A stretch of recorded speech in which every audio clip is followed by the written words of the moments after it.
வணக்கம். இன்றைக்கி நம்ம பார்க்க போகிறது தட்டை ரெசிபி பார்க்க போகிறோம். இதுக்கு என்னென்ன பொருட்கள் தேவைப்படுதுன்னா, 1 கப் அரிசி மாவு, பச்சரிசி மாவு, 1 கப் 1 டேபிள் ஸ்பூன் பொட்டுக்கடலை, 1 டேபிள் ஸ்பூன் வெள்ளை உளுத்தம்பருப்பு, 1 டேபிள் ஸ்பூன் கடலைப்பருப்பை தண்ணியில் அரை மணி நேரத்துக்கு முன்னாடியே ஊற வச்சு எடுத்துக்கோங்க. 1 டீஸ்பூன் ஜீரகம், உப்பு தேவையான அளவு, எண்ணெய் தேவையான அளவு, கருவேப்பிலை சிறிதளவு, 1 டீஸ்பூன் வெண்ணெய் எடுத்துக்கோங்க. 1/2 டீஸ்பூன் பெருங்காயத்தூள் எடுத்துக்கோங்க. 1 டீஸ்பூன் மிளகாய்த்தூள் காரத்துக்கு. இவ்வளோதான் தேவையான பொருட்கள். இப்போ செய்ய ஸ்டார்ட் பண்ணலாம்.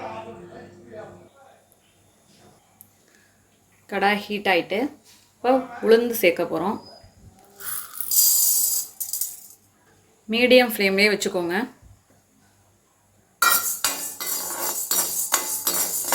நல்லா பொன்னிறமாக வறுத்து எடுத்துக்குவோம்.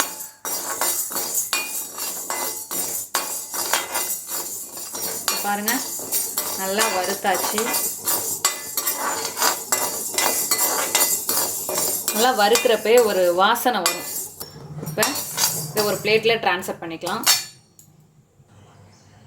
இப்போ வறுத்து வச்சுருக்கத மிக்ஸி ஜாரில் மாற்றிப்போம்.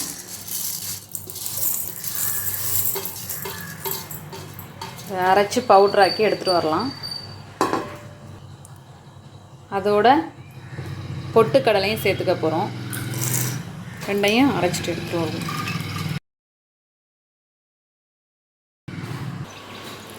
இந்த அளவுக்கு இப்படி நைஸாக பவுட்ராக்கி எடுத்துகிட்டு வாங்க.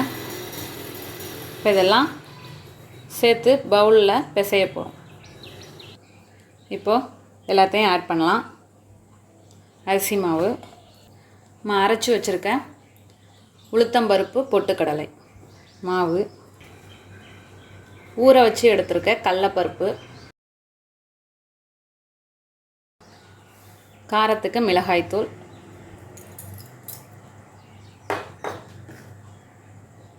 ஜீரகம், கருவேப்பிலை, பெருங்காயத்தூள்,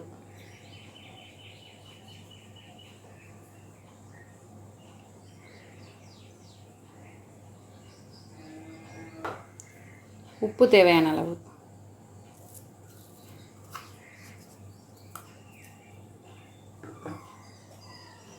வெண்ணெய் எதுக்கு சேர்க்குறோம்னா நல்லா சாஃப்டாக இருக்கும், அதுக்காக வெண்ணெய் சேர்த்துக்கிறோம். பிசைஞ்சிப்போம்.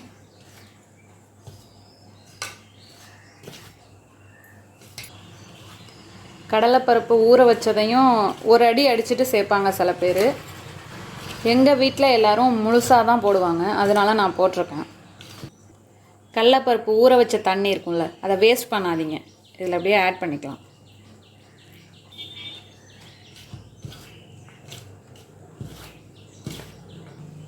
மாவு நல்லா பிசைஞ்சிறப்ப நமக்கு பவுடராக தெரியும். இப்படி பிடிக்கிற மாதிரி வரும். அப்புறம்தான் வாட்டர் சேர்க்குறோம். இப்போ கொஞ்சம் கொஞ்சமாக தண்ணி ஆட் பண்ணுவோம்.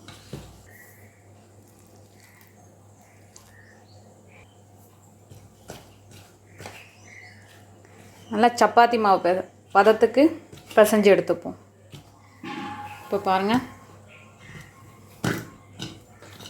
நல்லா பிசைஞ்சு சப்பாத்தி மாவு பதத்துக்கு வந்தாச்சு. இப்போ இதை தட்டி எடுக்கலாம். இப்படி ஒரு பிளாஸ்டிக் கவர் எடுத்துக்கோங்க.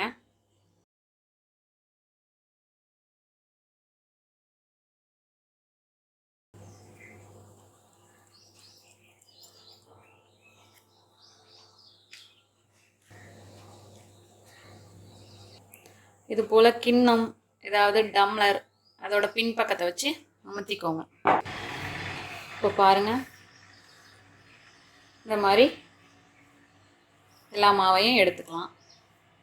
கொஞ்சம் கனமாக போட்டுறாதீங்க. இப்படி கொஞ்சம் கையில் எண்ணெய் தொட்டுங்க. இந்த கவர்லையும் தடவிட்டு அப்புறம் போட்டால் அழகாக எடுக்கலாம். இன்னொரு மெத்தட் என்னன்னா, அப்படி கையில் எண்ணெய் தடவிட்டு பேப்பர்லையும் இந்த கவர்லையும் எண்ணெய் தடவிக்கோங்க.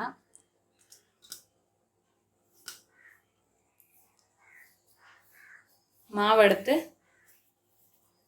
உள்ளங்கையில் வச்சு உருட்டி எடுத்துக்கோங்க. எடுத்துட்டு அந்த எண்ணெய் தடவின இடத்துல வச்சுக்கோங்க. வச்சு இப்படி கையாலே அமர்த்தி விட்டுக்கோங்க. நல்லா நைஸாக அமர்த்தி விட்டுக்கோங்க. இப்போ பாருங்கள்,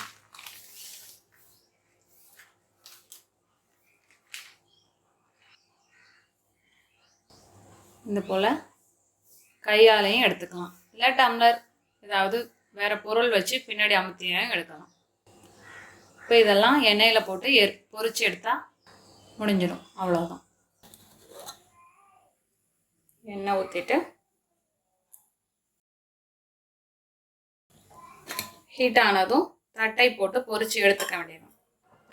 இப்போ எண்ணெய் நல்லா சூடாயிட்டு இப்போ போட்டு பொரிச்சு எடுக்கலாம்.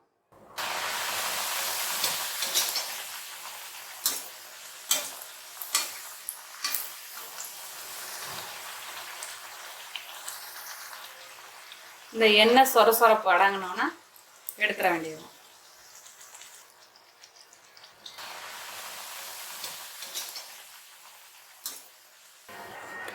எண்ணெயை வடிச்சிட்டு எடுத்தீங்கன்னா கொஞ்சம் கூட எண்ணெயே இருக்காது. இதே போல் எல்லாத்தையும் போட்டு பொரிச்சு எடுத்துக்கலாம்.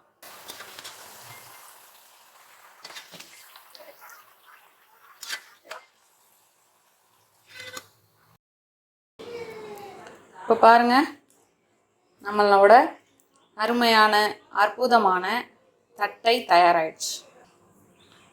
இதே போல் நீங்களும் உங்கள் வீட்டில் செஞ்சு பார்த்துட்டு எப்படி வந்துச்சுன்னு கமெண்ட்டில் சொல்லுங்கள். தேங்க்யூ.